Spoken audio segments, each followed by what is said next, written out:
folks, you better buckle up because we've got three major items to discuss. Number one, the Middle East is on the brink and Iran is getting more and more reckless. After attacking its neighbor and close ally Pakistan, it is amping up the rhetoric against the US and has used its proxies to attack US personnel housed in Iraq. Number two, we just hit all-time highs in the stock market. Markets rallied aggressively right up to that all-time high resistance and then beat around the bush for nearly a month, but as of Friday, finally accepted record highs, which means now the game has completely changed. We need to discuss what happens historically when markets break into all-time highs, the just out survey results from global fund managers making the decisions on where big money is going next, and what you need to know. And then finally, number three, we're going to be capping off with what plays are likely to have the highest returns in this environment, some options ideas, a specific shipping company that is benefiting a lot from this Middle East crisis, and some other key updates that you're going to want to know if you're a stock market participant. Let's get right to work, and the only thing I ask in return is that you hit that ravishing like button, and also don't forget to subscribe.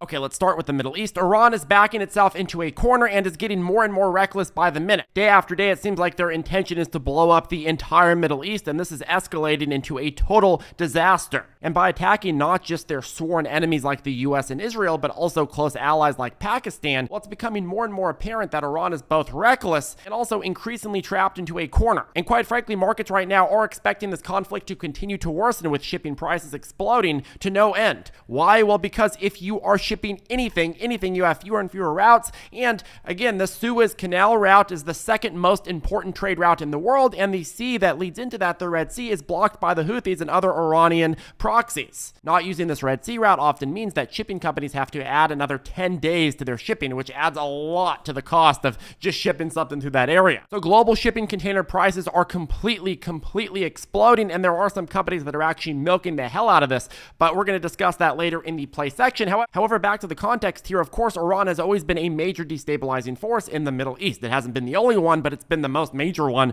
for many years now. Iran has been the major supporter and supplier of groups like Hezbollah, Hamas, the Houthis, and a ton of other militant groups throughout the entire Middle East. Without those groups being in existence, the Middle East would be a much more peaceful place. But Iran has made sure that that's not the case. These groups do Iran's bidding and keep Iran powerful throughout the region. Otherwise, Iran would just be confined, their power just confined to their domestic borders. But as of late, you're seeing Iran become more and more reckless with their decision making. Not only is Iran now more than ever directly attacking sovereign areas, whether allies with them or not, but it's escalating conflict with the West. From US Today, quote, Iranian-backed militants attacked US and Iraqi troops Saturday at a base in western Iraq with ballistic missiles and rockets, and some American service members are being evaluated for traumatic brain injuries, according to US officials. The attack with ballistic missiles on the Al-Assad base represents an escalation of the dozens of attacks mounted by the militants since Israel's invasion of Gaza.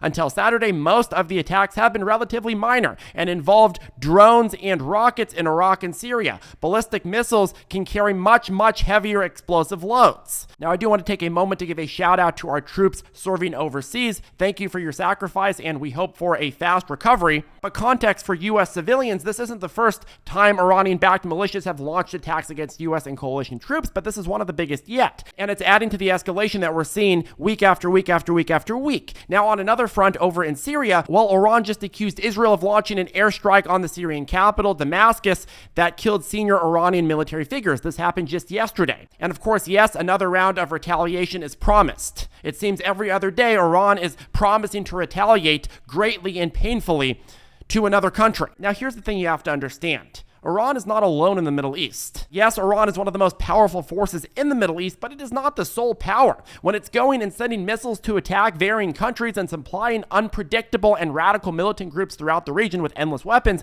well, it's in the meantime pissing off a lot of other countries, which makes Iran a pariah and makes it more and more backed into a corner with fewer and fewer options. You look at the strikes Iran did just last week, the missiles that flew into Pakistan, Iraq, and Syria. You look at the attacks that the Iran-funded and supplied and kept alive Houthis have been doing. Well, they've been attacking a key trading route that has billions and billions of trade go through it every day. And these other players in the Middle East, they're very pissed off. For example, just look at the Saudis, Saudi Arabia. Iran and Saudi Arabia have been in proxy wars for years. Saudi Arabia, since October 2015, has had innumerable attacks from the Iran-backed Houthis. So if you're Saudi Arabia right now, you are absolutely pissed. Not only have you had to deal with these attacks for years, but now your major trade route, something that's more than half your coast, and one of the most important components of your economy's ability to transport things, is basically completely shut down because of this Iran-backed group. So you're absolutely pissed. At the same time, I mean, you have missiles flying over your country and the entire region looks like it's going to collapse. If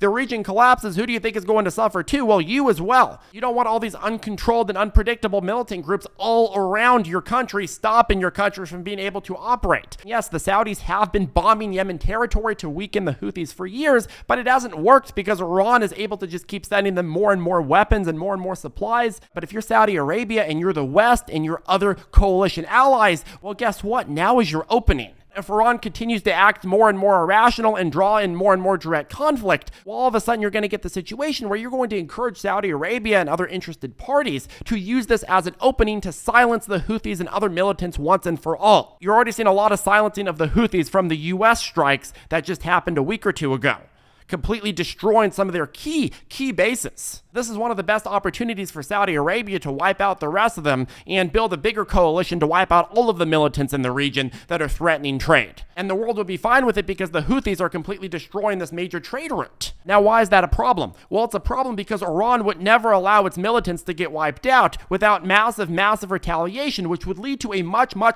bigger direct conflict. But back up a second. Why does Iran even care? Remember, if Iran loses its militant groups, it loses any influence it has outside of its domestic territory, which would make Iran a completely isolated, weakened power, which then would make it more susceptible to threats to its own domestic borders. So Iran would never allow its militants to get wiped out without a significant amount of bloodshed and a significant retaliation, which means that if Saudi Arabia, the West, or anybody wants to take this opening to wipe out the Houthis completely, well, you better bet that the overall battle, the overall geopolitical crisis is going to completely blow. Okay, moving on. While shite is hitting the fan over in the Middle East, while markets here in the United States are hitting all-time highs. As of Friday, the S&P 500 joined the NASDAQ and the Dow at hitting a new record high. Previous all-time high for the S&P 500 was hit January 3rd, 2022, and this new all-time high was hit January 19th, 2024 on Friday. More than 2 years later, there's about 252 trading days in a year. You add the 2 years up and you get about 500 trading days, a little bit more than that, without a new record. So you pull up the historical data for S&P 500 performance after snapping a streak of 500 trading days or more without a record. Well, the average 1 week return is around 0.5% down,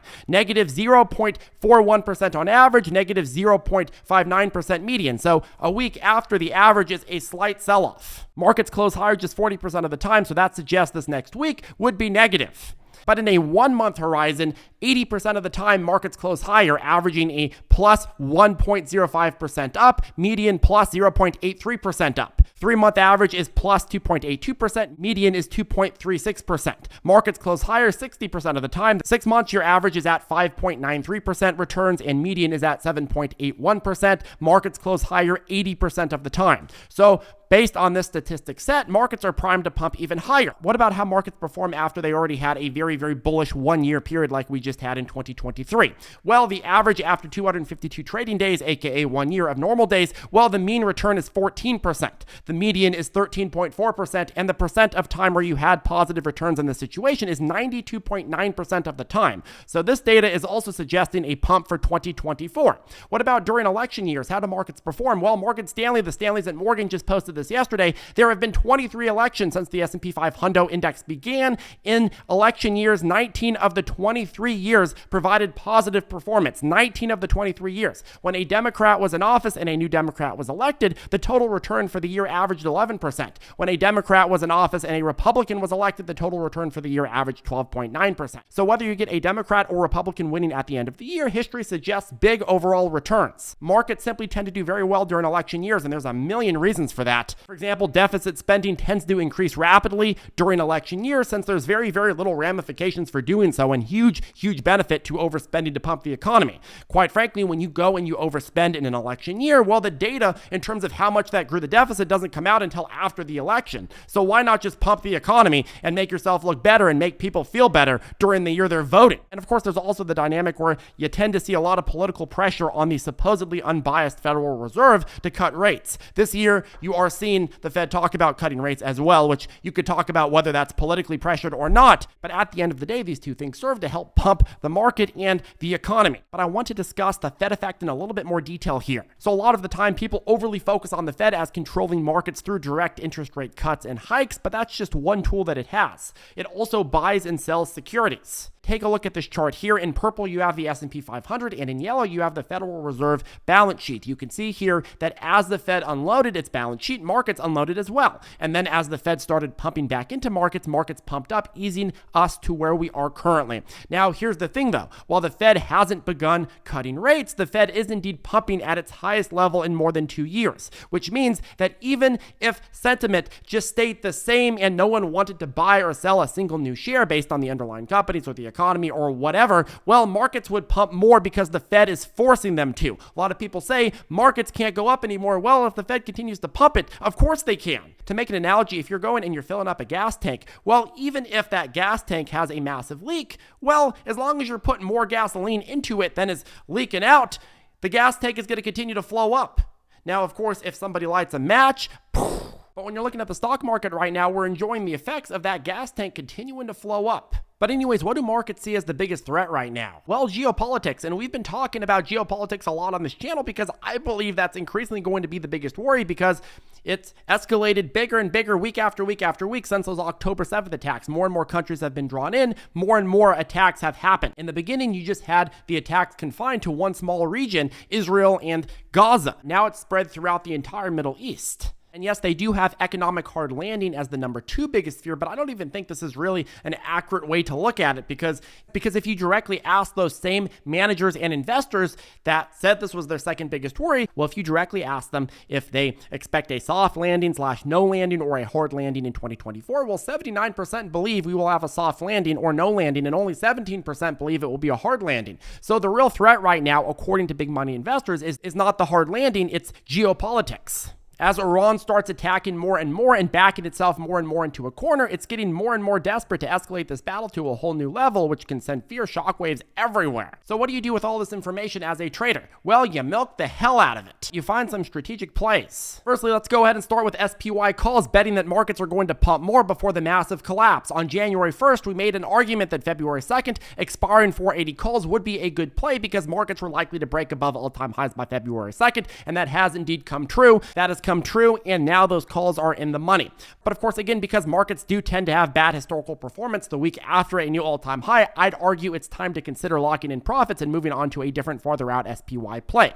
If you think SPY is going to pump more heading into the end of Q1 and then into the beginning of Q2, why not stretch farther out to say April expiring calls? You can now pick up 500 strike calls expiring April 19th for around $5.41 to $5.46. Even if SPY doesn't pump to 500 or beyond, the value of these contracts can still appreciate a lot as SPY gets close. So if you are playing a short-term pump in Q1, Q2, these are the ones that you're going to probably want to play.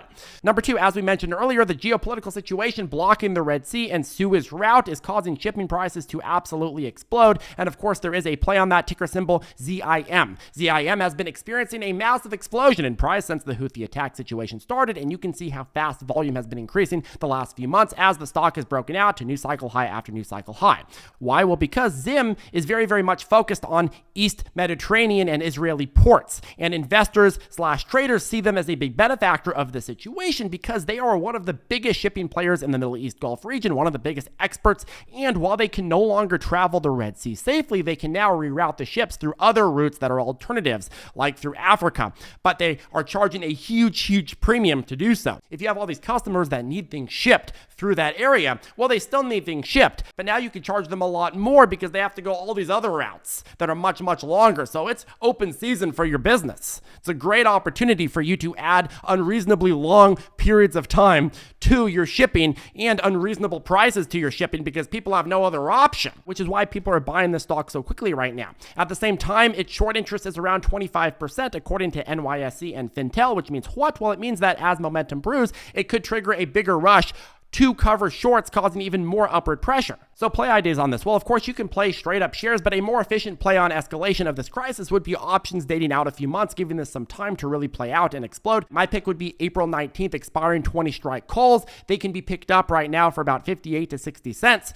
And they have ample liquidity and ample time for this crisis to accelerate. I would definitely keep those on your radar. Now, by the way, speaking of options, quick plug, if you are looking to take advantage of our 50% off sale on ZipTrader options, coupon code HELLO2024 expires very soon. If you want to learn options and you are a complete beginner, well, this is the program for you. Make sure to check it out with that first link down below. And remember, if you want 50% off, coupon code HELLO2024. Number 3, let's talk Mara. Mara's on a downtrend after her beautiful euphoria cycle. We are watching for the bottoming out and then rebound cycle with the thesis that she'll break far above those cycle highs at $31.30 before April 2024. Take a look at previous Bitcoin halving history and then look at what Mara has on her balance sheet and how well she's able to mine Bitcoin and how much Bitcoin is likely to be trading out before April, and put all that together and it makes for a very, very strong thesis for Mara, lovely Mara. Anyways, that caps off today's video. Make sure to hit that ravishing like button and subscribe, and we will see you in the next one.